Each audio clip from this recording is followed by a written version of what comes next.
le futur. Après le bug de l'an 2000, la civilisation a été éradiquée. Toutes les connaissances ont été perdues. Objection! Depuis le XVe siècle, il est courant en Occident de personnifier la mort sous l'apparence de la faucheuse, un squelette encapuchonné armé d'une faux. Les origines de cette représentation sont nombreuses. On pense par exemple aux danses macabres de l'art médiéval qui représentaient les guerres et épidémies sous forme de squelettes dansant avec les vivants. Bon, il n'est pas compliqué de voir pourquoi la mort était symbolisée par un squelette humain. Certains assimilent également la faucheuse à certaines descriptions de Charon, le passeur du Styx, le fleuve menant aux enfers dans la mythologie grecque. Il faut toutefois noter que cette image squelettique de Charon est en fait assez moderne. Dans l'Antiquité, Charon était plutôt représenté comme un vieillard ou comme un monstre.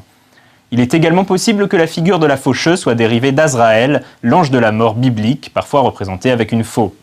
La symbolique de la faux avec la mort est quant à elle très ancienne, puisqu'elle renvoie à l'idée de la moisson.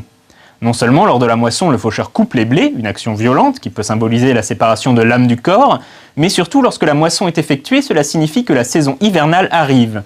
La saison hivernale est par définition une saison morte. Dans la mythologie grecque, le titan Chronos était représenté maniant la faux. C'était une divinité de l'agriculture, mais les légendes le concernant sont assez morbides. En effet, Chronos émascula Ouranos avec sa faux et plus tard dévora ses propres enfants. Chronos est peut-être une des premières incarnations de la faucheuse.